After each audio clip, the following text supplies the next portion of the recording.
En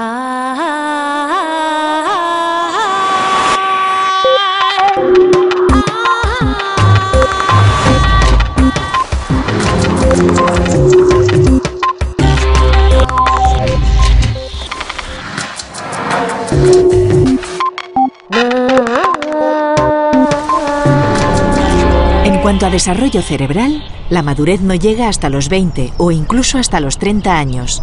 Sarah Jane Blakemore. En las últimas décadas se ha descubierto que nuestro cerebro es capaz durante toda la vida de cambiar su estructura y su configuración al ritmo de su entorno. El mensaje de redes de hoy es: ejercita tu cerebro, puede cambiar, nunca es tarde.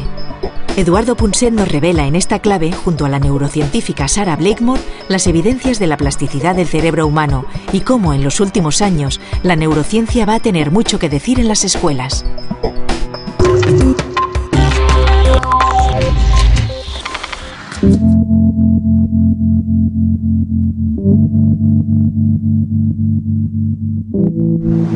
Bueno, estamos en un taxi típico de Londres, desde el aeropuerto de Heathrow hasta el centro de Londres. Y el taxi, como se pueden imaginar, lo conduce un taxista londinense, el mismo grupo con el que se hizo el experimento más famoso, que ha demostrado que los taxistas, créanlo o no, de Londres tienen más memoria espacial que el resto de los mortales. El segundo experimento se hizo con músicos, también en Londres, y en ellos se descubrió que unas conexiones cerebrales muy específicas se desarrollaban más con el ejercicio memorístico de acordarse de las notas, se desarrollaba más que en el promedio de la gente. O sea que gracias a los taxistas y gracias a los músicos, hoy sabemos, nos regodeamos con este concepto de la plasticidad cerebral que permite, en pocas palabras, aprender en contra de lo que se creía, aprender durante toda la vida de una persona.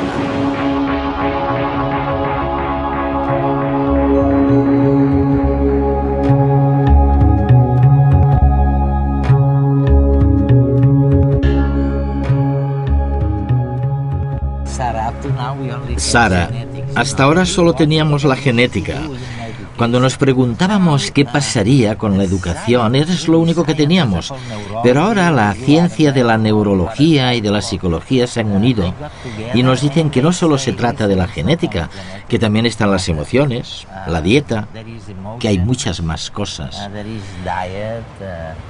Bueno, de hecho, si esto es cierto, probablemente podemos hacer algo en relación con la educación, que es bastante mala en los tiempos que corren, ¿no? ¿Podemos hacer algo? Sí, creo que en cierto modo actualmente la investigación va en esa dirección. Estamos empezando a ver ciertas consecuencias para la ciencia, para la neurociencia concretamente aplicables a las políticas y a las prácticas educativas. Ahora mismo es bastante difícil sacar conclusiones, porque está claro que es demasiado pronto. Pero en el futuro, a medio plazo, la neurociencia tendrá muchas repercusiones en el ámbito educativo. ¿Y hemos obtenido ya algún descubrimiento que pueda ayudar al ciudadano de a pie? ¿Qué habéis descubierto vosotros?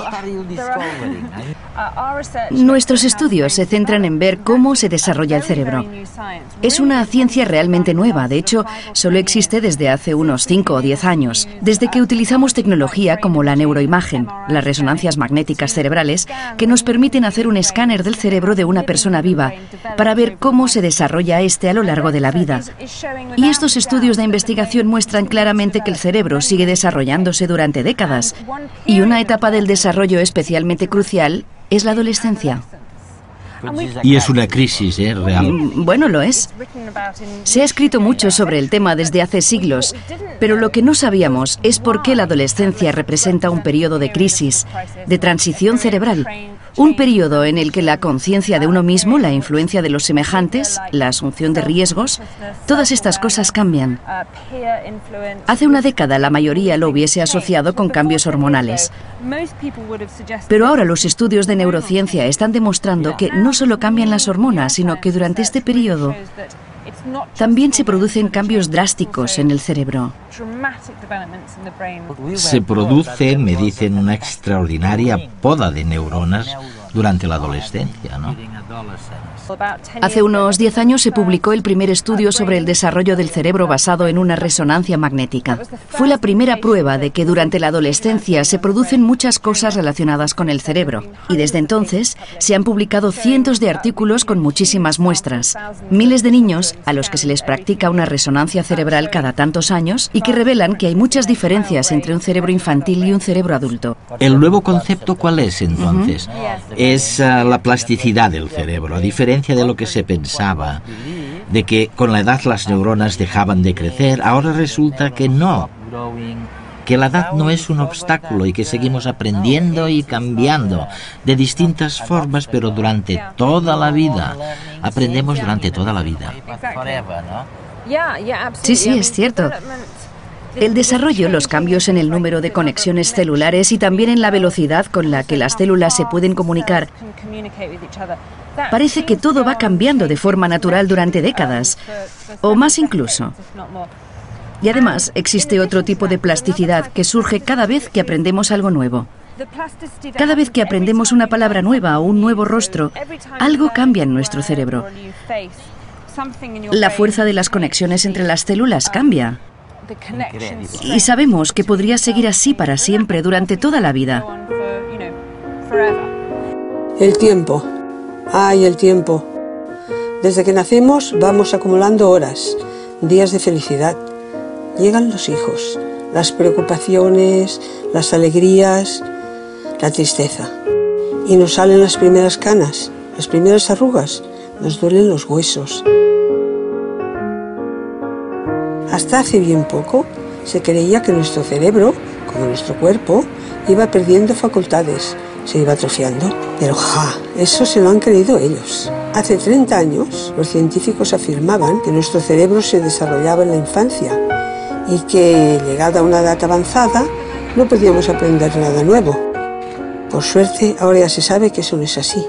Y que, sí, nos hacemos mayores, pero nuestro cerebro está preparado para aprender durante toda la vida, aunque tenemos que ejercitarlo.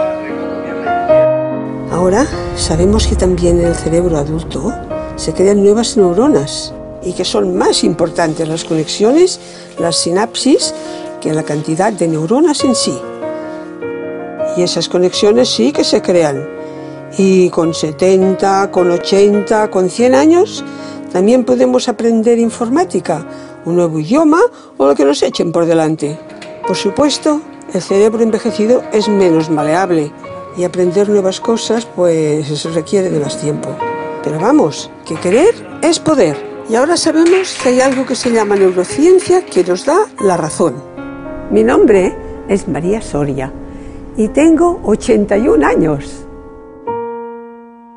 Algo en lo que creíamos durante años,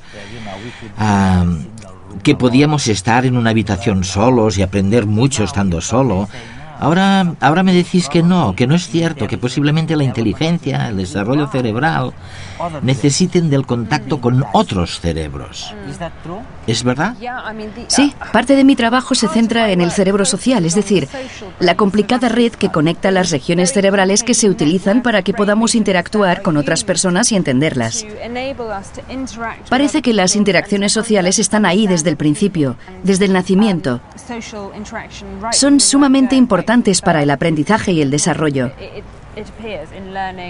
Hay estudios en Estados Unidos que demuestran que los bebés aprenden mejor si lo hacen de una persona de carne y hueso que de una pantalla de televisión o de la grabación de una voz en una cinta. De hecho, los bebés pueden incluso distinguir entre la voz que procede de una pantalla de televisión y de una persona real. Parece que es así según dicha investigación. ¿Sabes lo que me parece más sorprendente de todo? Pues que los bebés de hasta 6 meses de edad pueden distinguir el rostro de un mono del de otro mono y luego pierdan esta capacidad. ¿Pierdan dicha capacidad, sí? ¿Por qué crees que un bebé necesita distinguir la cara de un mono de otro? No es que los bebés necesiten diferenciar un mono de otro. Lo que ocurre es que cuando nacemos podemos percibir cada sonido y cada rostro, pero perdemos la capacidad de distinguir, por ejemplo, entre rostros y sonidos que no están demasiado presentes en nuestro entorno. Por ejemplo, un bebé humano no tendrá que ver rostros de monos. Por eso no tiene sentido que invierta mucha energía cerebral en diferenciar las distintas caras de los monos. Y entonces probablemente se pierden las conexiones que le permiten procesar las diferencias entre estos rostros. Mientras que las conexiones restantes, las que permiten distinguir entre rostros humanos, se ven reforzadas.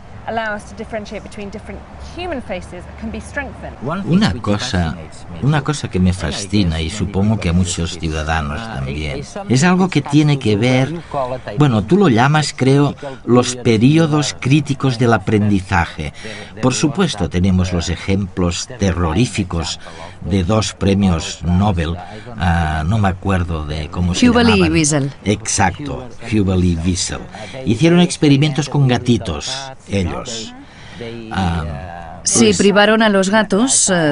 Privaron a los gatos de la visión y los pobres gatitos perdieron el sentido de la vista. En cierto modo, esto demostró que hay etapas críticas para el aprendizaje. ¿Se parecen los humanos a los gatos en este sentido o tienen otros periodos o ventanas? Bueno, al decirlo así has omitido el final de la historia. Lo que estudios posteriores han demostrado es que se puede obtener cierta recuperación de las funciones. O sea, que si sometemos a un gato que ha perdido el sentido de la vista, que ha perdido un desarrollo normal del córtex visual, a un entrenamiento intensivo, se le puede entrenar cerebralmente para que recupere la vista en condiciones más o menos normales. Es decir, que no deberían interpretarse como periodos críticos en el sentido de que una vez transcurridos ya no hay nada que hacer, sino más bien como periodos sensibles, periodos que son particularmente buenos para adquirir información y desarrollar ciertos aprendizajes. Si pudiéramos retroceder 200.000 años y traernos a un niño al siglo XXI, le bastarían pocos días para acabar jugando a la consola como cualquier crío actual. Del mismo modo, cualquiera de nosotros podría regresar al pasado con los parientes de ese niño y sorprendernos al poco cazando mamuts o haciendo fuego chascando un par de piedras. Y es que el cerebro humano no ha evolucionado. Es el mismo desde hace decenas de miles de años, pero viene dotado con todos los kits que va a necesitar, como si fuera una gran caja de herramientas que le permite ir adaptándose a las situaciones nuevas. Fascinante, ¿a que sí? Y en eso somos muy diferentes al resto de animales. Los pájaros instintivamente pueden hacer un nido y las arañas formas geométricas perfectas con las que atrapar a otros insectos. Y es que nacen con una serie de conocimientos inscritos en sus genes. Sin embargo, los seres humanos nacemos con más vacíos de información, pero con una mayor capacidad de aprender. Y para aprender y desarrollar nuestra inteligencia, necesitamos estar en sociedad.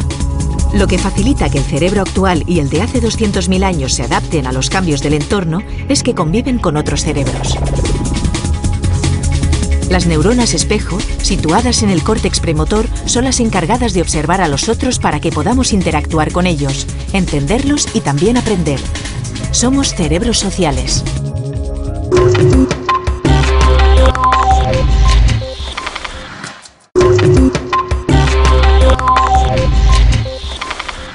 Algo que me fascina de todo esto es constatar, y lo he visto con mis nietas, la relación entre la palabra escrita, cuando aprenden a escribir, y una pintura o un color, que es algo totalmente distinto.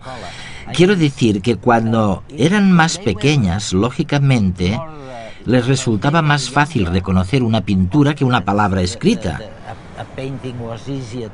Pero con la edad no hay nada que puede contener la fuerza imperiosa de la palabra escrita.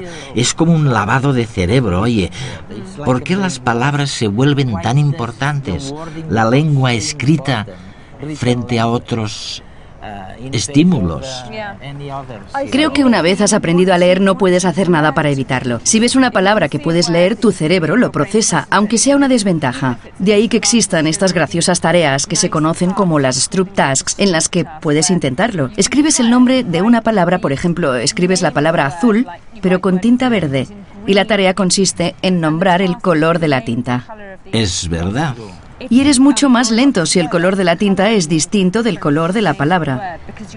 Te fías de la palabra. Porque tu cerebro no puede evitar leer la palabra y eso interfiere con el hecho de nombrar el color azul. Y así se demuestra que la lectura se automatiza cada vez más conforme aprendemos a leer. Sara, me han comentado que se podría desarrollar el concepto de plasticidad cerebral. De hecho, se podría hacer después de 2 o 3 experimentos. Bueno, uno de los primeros experimentos fue un estudio hecho en Londres sobre los taxistas londinenses. De una de mis colegas en la Universidad de Londres. Allí para llevar un taxi tienes que saberte no sé cuántos miles de rutas. Creo que son unas 25.000 rutas. Increíble, ¿eh? Tienes que aprendértelas todas de memoria, así que se trata de personas con una memoria espacial prodigiosa. Ella los estudió y se fijó en la estructura y funciones de sus cerebros. Y lo que descubrió fue que comparando con otros conductores, el hipocampo, que es una parte del cerebro que se encarga de la memoria y del aprendizaje espacial, una parte de este era mayor. Mayor, ¿eh? Sí. En los taxistas comparado con otros conductores. Y el tamaño de esa parte del hipocampo tenía que ver con el tiempo que habían estado conduciendo taxis, cosa que sugería que realmente el tamaño tenía que ver con la necesidad de moverse por Londres. O sea que la gente que siga creyendo que no se puede hacer nada o casi nada en torno a lo que somos, que tenemos el cerebro que tenemos y punto, bueno, que vayan cambiando de opinión. Porque fíjense, los conductores de taxi aquí en Londres les ha crecido el hipocampo a base de memorizar simplemente los nombres de calles. En Sara, parece que hay otro ejemplo que tiene que ver con los músicos. Hay estudios sobre violinistas. Sí, violinistas. Violinistas expertos cuyos cerebros, más concretamente la parte de sus cerebros que controla el movimiento de los dedos de la mano izquierda, porque utilizan la mano izquierda. Pero todo está en la parte derecha, ¿no? Sí, el hemisferio derecho es mayor en los violinistas expertos. De hecho, creo que se trató de un descubrimiento especialmente importante para los violinistas que practicaban desde la infancia y menos importante para los violinistas que aprendieron de mayores. De mayores, me dices. Además, actualmente hay estudios muy interesantes sobre las personas que aprenden a hacer malabarismos, que aprenden a hacer juegos malabares con pelotas. Si comparamos el cerebro de personas antes de que hayan aprendido a hacer malabarismos y después de 3 meses de aprendizaje, la parte del cerebro que interviene en el procesamiento de los movimientos visuales, el hecho de tener que seguir la trayectoria de la pelota, incrementa el tamaño del cerebro. Y algo interesante es que si dejan de practicar durante 3 meses, el cerebro se encoge y vuelve a su estado original. O sea que tiene mucho que ver con este concepto de la plasticidad cerebral. Hay que entrenar el cerebro y seguir practicando, porque si no, vuelve a donde estaba. De la misma forma que cuando practicamos un deporte se desarrollan más determinados músculos, en la última década técnicas como la resonancia magnética han permitido ver que con el cerebro pasa algo similar. Ahora se puede medir la actividad cerebral de una persona mientras ésta desarrolla una tarea y ver de qué forma el sistema nervioso se adapta continuamente a las circunstancias cambiantes, cuando aprende una nueva lengua, una habilidad, una ruta distinta hacia casa o al ver una cara nueva. Y como en el caso del deporte, los cambios de la estructura del cerebro van asociados a su uso. Cada día recorren la ciudad, se manejan por un entramado complejo de calles, avenidas y rondas. Recuerdan que hay obras en una zona determinada y las sortean. Se saben de memoria cientos o quizás miles de rutas. De toda esa información espacial se encarga el hipocampo, una región cerebral con forma de caballito de mar. Nos ayuda a recordar dónde están las cosas o cómo volver a casa, y almacena información sobre coordenadas espaciales. Esa zona, cuando una persona se convierte en un experto de la navegación, se desarrolla más. Por eso, en un taxista es mucho mayor que en un conductor normal de la misma edad y sexo. El tamaño depende del tiempo que lleva conduciendo el taxi y usando a fondo su memoria espacial. Lo interesante de esto es que ahora se sabe que todos podemos ejercitar nuestro hipocampo para mejorar la memoria espacial y la navegación. La parte del cerebro que procesa la música está situada a ambos lados de la cabeza, muy cerca de las orejas. Se denomina córtex auditivo y en los músicos puede ser hasta un 25% más grande que en las personas que jamás han tocado un instrumento. Y como ocurre con los taxistas, el tamaño del córtex auditivo depende de los años que lleve esa persona dedicada a la música. Pero este no es el único cambio en su cerebro. También las regiones que controlan el movimiento y el tacto se transforman como consecuencia del uso. Cuando el dedo toca una cuerda, este estímulo sensorial activa neuronas en el córtex sensomotor del lado opuesto. Además, un nivel alto de actividad refuerza las conexiones entre los grupos de neuronas excitadas. Y si un adulto empieza a tocar el violín, también cambia su córtex sensomotor. Se ha demostrado que se necesitan apenas 5 días para que las áreas sensorial y motora se modifiquen y se adapten a la nueva actividad. Aunque si dejamos de tocar durante mucho tiempo, perdemos flexibilidad y conexiones sinápticas. Nuestro cerebro es moldeable. Tiene una gran capacidad para cambiar y adaptarse en función del entorno y de nuestras experiencias. Y puede, además, reorganizar funciones. En las personas sordas, el córtex auditivo, en lugar de procesar el sonido, se activa para leer los movimientos de los labios. Se adapta a las circunstancias y responde a otras señales que la persona sorda necesita procesar y entender. Yo solía burlarme de la gente que hace crucigramas del periódico, pero me contestaban: es para recordar mejor, para mejorar mi memoria. Así que es verdad, ¿estaban mejorando su memoria? Sí, bueno, hay muchos estudios sobre ello porque ahora se pueden comprar videojuegos nuevos, como por ejemplo Brain Training. No sé si has oído hablar de este videojuego. Sin embargo, es un tema polémico porque se trata de saber para qué sirve realizar este tipo de ejercicios. Crucigramas, puzzles enormes y este tipo de cosas. Creo que el consenso general desde un punto de vista neurocientífico es que entrenarse en este tipo de actividades claramente mejora o cambia la parte del cerebro donde se encuentran estas habilidades. Es decir, que si haces muchos crucigramas cada vez los harás mejor. Y la razón van a ser ciertos cambios cerebrales. Pero la cuestión es saber si esto tiene un impacto para cualquier otra habilidad. En las habilidades en general, por ejemplo. Sí, sí es general. No hay ningún indicio de que así sea y habrá que seguir investigando.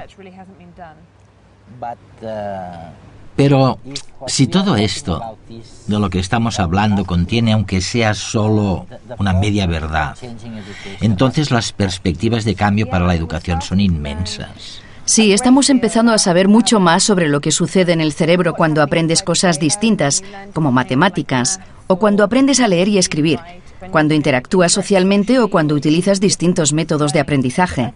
Pero creo que lo más importante que hay que recordar es que todo ello va a tener consecuencias para la educación. Estoy pensando ahora en un amigo mío que tiene mi edad, o quizás un poco más joven, es italiano, Giacomo Rizzolatti, y tú lo conoces muy bien porque descubrió en los monos lo que llamáis... las neuronas espejo. Así es, y descubrió que con solo mirar a alguien haciendo algo, tú aprendes a hacerlo también. Sí. Y si intentas imitar lo que el otro está haciendo, entonces aprendes más deprisa. Habría que intentar aplicarlo a la educación, ¿no crees? Habría que aplicarlo.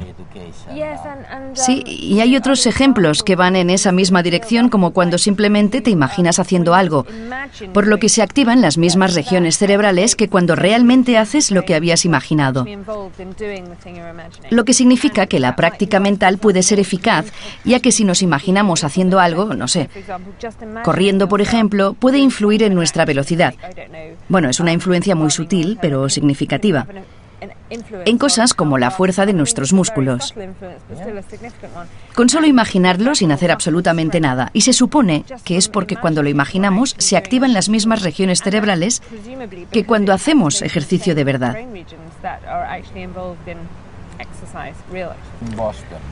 Recuerdo que en una ocasión me encontraba en Boston, en Estados Unidos, y estaba con uno de los mayores expertos en nutrición del mundo. Y al final de la conversación me dijo: mire, Eduardo, la nutrición y la dieta son muy importantes para la salud, pero hacer ejercicio es todavía más importante. Esto es lo único de lo que estamos seguros. Así que parece que hacer ejercicio es muy importante para la salud. Sí, se trata de un tema muy interesante. De hecho, no sabemos cómo influye a largo plazo el ejercicio en el cerebro humano, pero lo que sí sabemos de distintos estudios hechos con ratones y ratas es que el ejercicio influye en el cerebro. Es en aquella parte del cerebro, el hipocampo, que se encarga de la memoria y del aprendizaje, donde más influye el ejercicio. Hay estudios de hace algunos años que demuestran que cuando los ratones pueden hacer todo el ejercicio que quieren, nuevas células tienden a crecer en su hipocampo, muchas más que en los ratones que no pueden hacer actividad física. Entonces, lo que me estás diciendo es que los músculos serán más grandes y al mismo tiempo más memoria tendrán. Sí, y esto se refleja también en tareas memorísticas, ya que los ratones, que podían moverse a su antojo, obtuvieron mejores resultados en ejercicios memorísticos.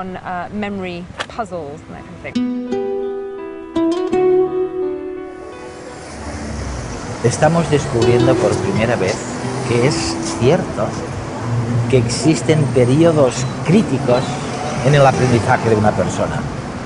Hay idiomas, hay cosas que es mejor aprenderlas en una edad determinada que en otras. Bueno, otro descubrimiento. Estamos viendo que realmente es prácticamente imposible aprender solo. Uno aprende cuando se relaciona con los demás. Y esto echa por tierra cosas que habíamos creído durante centenares de años. Es la gran revolución educativa, o más bien es la gran revolución de la entrada de la ciencia en el sistema educativo. Sería muy útil enseñar a los jóvenes en el instituto cómo se desarrolla su cerebro. Sarah Jane Blakemore.